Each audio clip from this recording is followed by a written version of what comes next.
Assalamualaikum warahmatullahi wabarakatuh.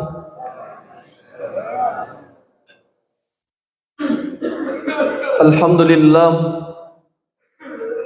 alhamdulillahilladzi nahmaduhu wa nasta'inuhu wa nastaghfir wa na'udzu billahi min shururi anfusina wa min sayyiati a'malina.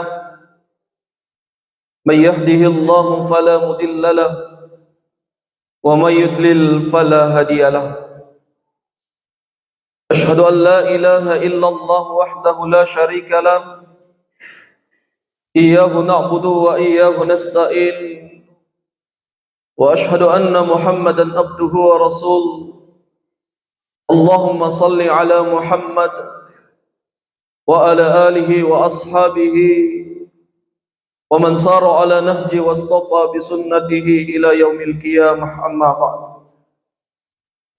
Ma'asyiral muslimin, sidang jamaah tarawih yang insyaallah dimuliakan dan dirahmati oleh Allah Subhanahu wa taala. Marilah kita senantiasa memanjatkan rasa syukur yang setinggi-tingginya atas berbagai nikmat yang telah dicurahkan oleh Allah Subhanahu wa taala kepada kita sekalian.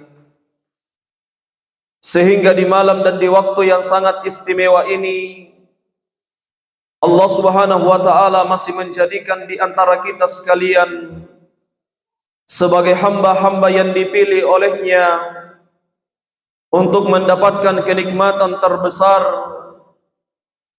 datang memenuhi panggilan Allah Subhanahu wa taala, menunaikan salah satu kewajiban kita sebagai seorang muslim, yakni salat Isya secara berjamaah, dan sekaligus menghidupkan malam-malam Ramadan dengan berbagai amalia Ramadan, di antaranya dengan melaksanakan ibadah salat tarawih dan witir secara berjamaah pula.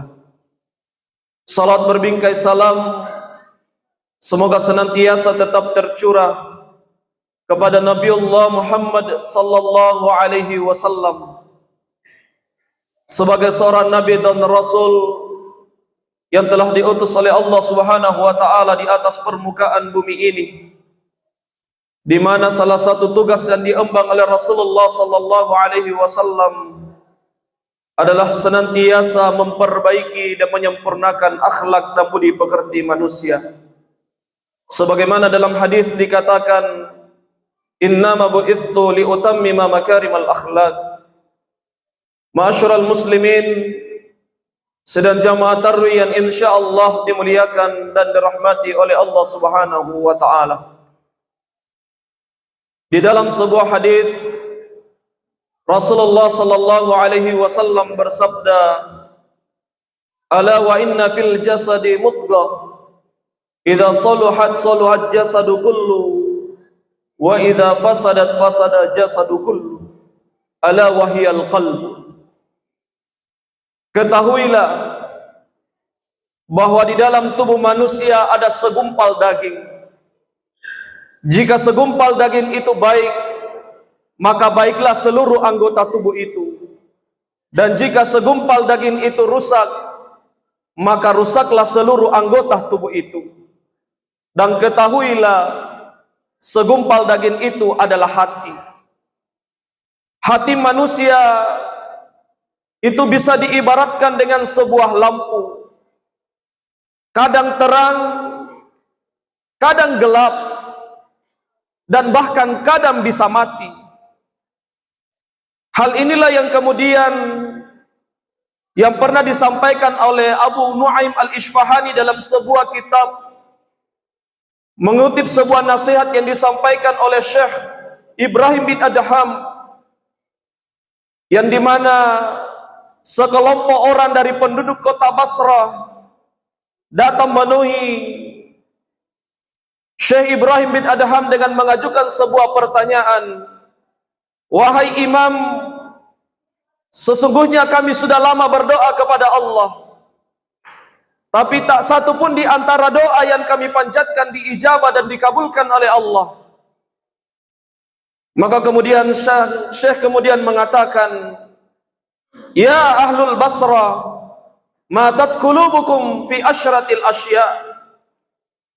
Wahai penduduk kota Basrah, ketahuilah sesungguhnya hati kalian telah mati pada 10 perkara yang menyebabkan hati kalian menjadi mati, sehingga doa-doa kalian tidak diijabah dan dikabulkan oleh Allah Subhanahu wa taala.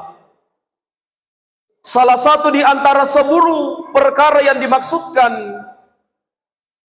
tidak lain dan tak bukan adalah qara'tumul Qur'an wa lan ta'malu bih.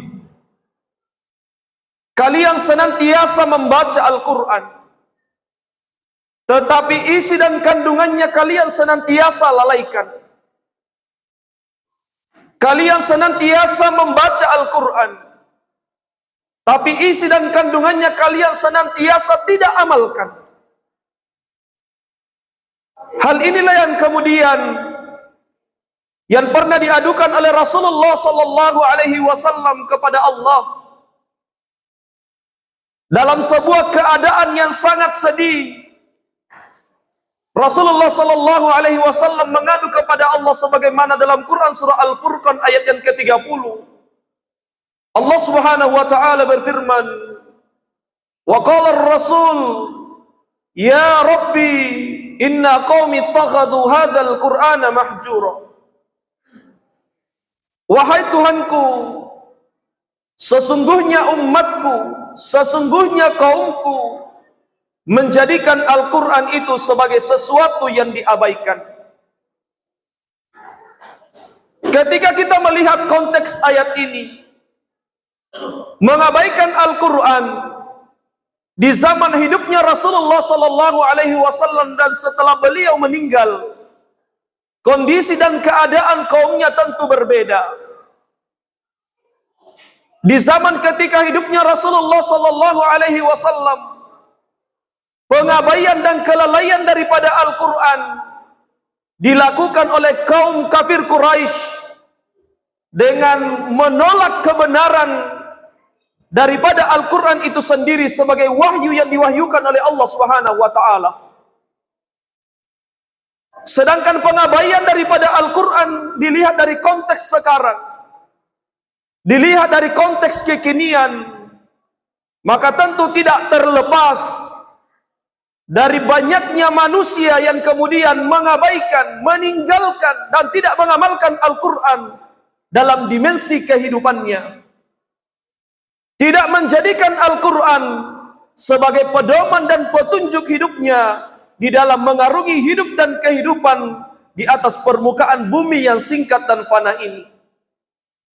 Padahal Allah Subhanahu wa taala di dalam Al-Quran telah mengingatkan, Syahrul Ramadan alladzi unzila fihi al-Qur'an hudal lin-nasi wa bayyinatin minal huda wal furqan. Bulan Ramadan, bulan diturunkannya permulaan Al-Qur'an sebagai petunjuk bagi manusia dan pemberi penjelasan mengenai petunjuk-petunjuk itu dan pembeda antara yang hak dan yang batil. Jamaah Tarwih yang insya Allah dimuliakan dan dirahmati oleh Allah Subhanahu wa taala.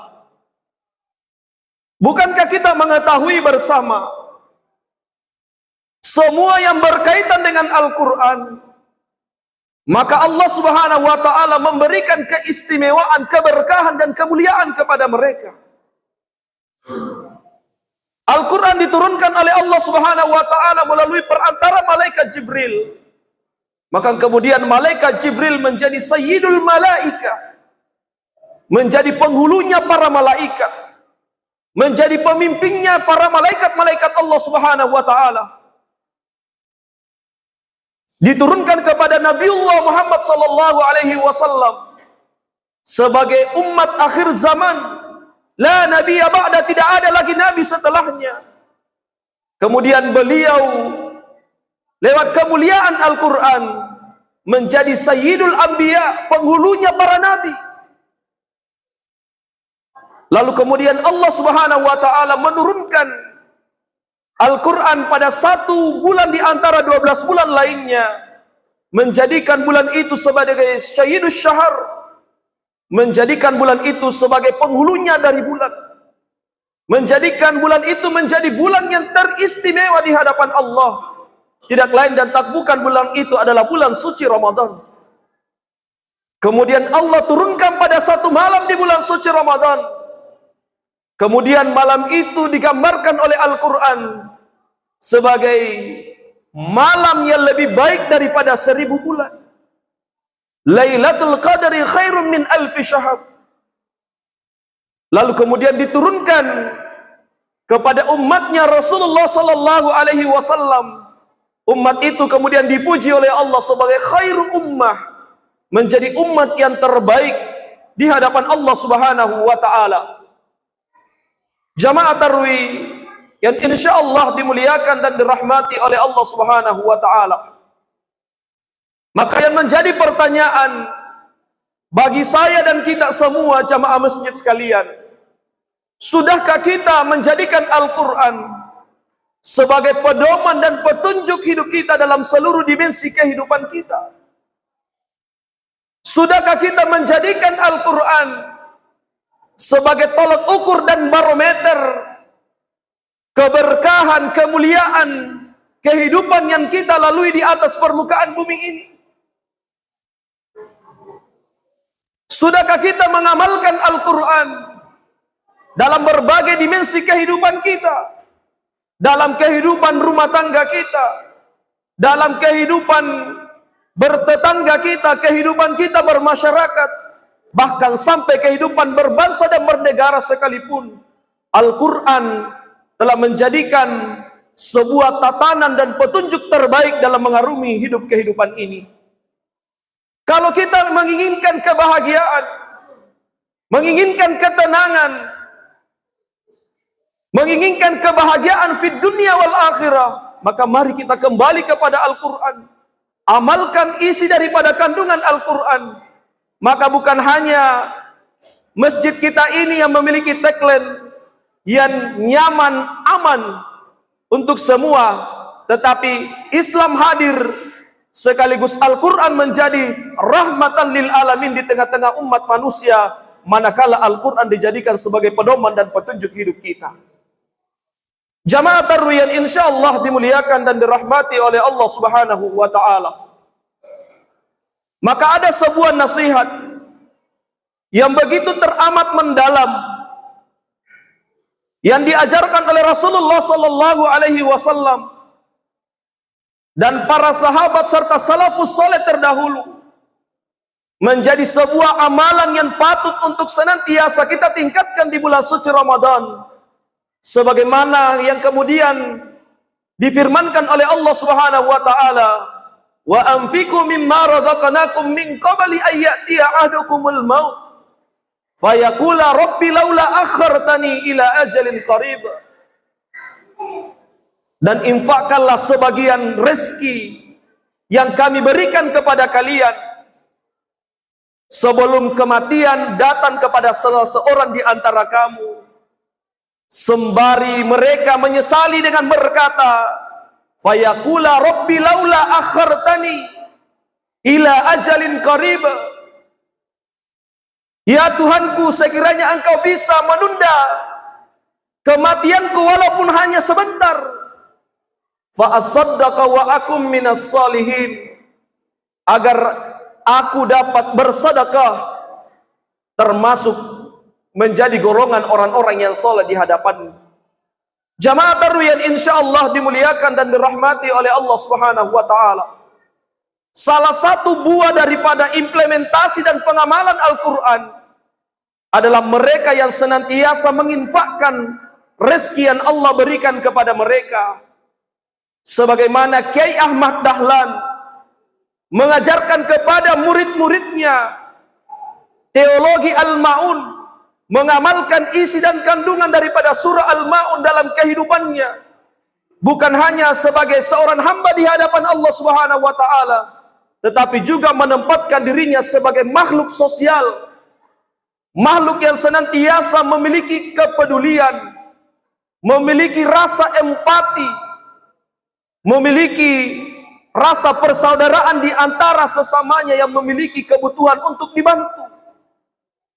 Hal inilah yang pernah disampaikan oleh Kiai Ahmad Dahlan ketika mengamalkan dan mengajarkan teologi Al-Ma'un, sampai kemudian ada rasa bosan di dalam hati murid-muridnya, sehingga muncul pertanyaan, wahai Kiai, apakah kita tidak akan berpindah surah?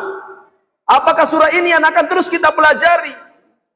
Maka sang Kiai kemudian mengatakan, sudahkah Anda mengamalkan isi dan kandungan daripada surah Al-Ma'un itu? Sudah berapa banyak anak yatim yang kalian santuni? Sudah berapa banyak fakir miskin yang Anda bantu?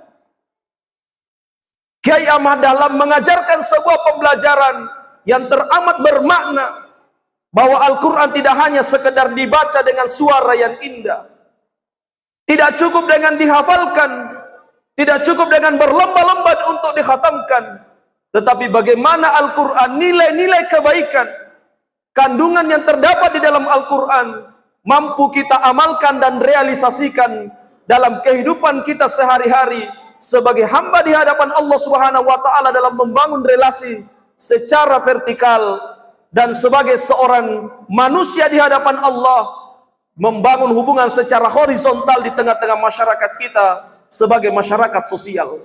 Maka jamaah tarwiyah insyaallah dimuliakan dan dirahmati oleh Allah Subhanahu wa taala. Mari kita kembali kepada Al-Quran, mengamalkan isi dan kandungan daripada Al-Quran, agar dalam kehidupan kita, hati ini kemudian senantiasa menggapai ketenangan dan kebahagiaan, karena mengamalkan isi dan kandungan daripada petunjuk Allah Subhanahu wa taala untuk meraih kebahagiaan fid dunya wal akhirah. Mungkin cukup sekian nasihat singkat yang kami sampaikan. Semoga menjadi pengingat bagi diri kami pribadi dan kepada seluruh jamaah untuk senantiasa meningkatkan kualitas ibadah terbaiknya, yang salah satu di antaranya adalah senantiasa berinfak dan bersedekah. Billahi fi sabilil haq, fastabiqul khairat. Assalamualaikum warahmatullahi wabarakatuh.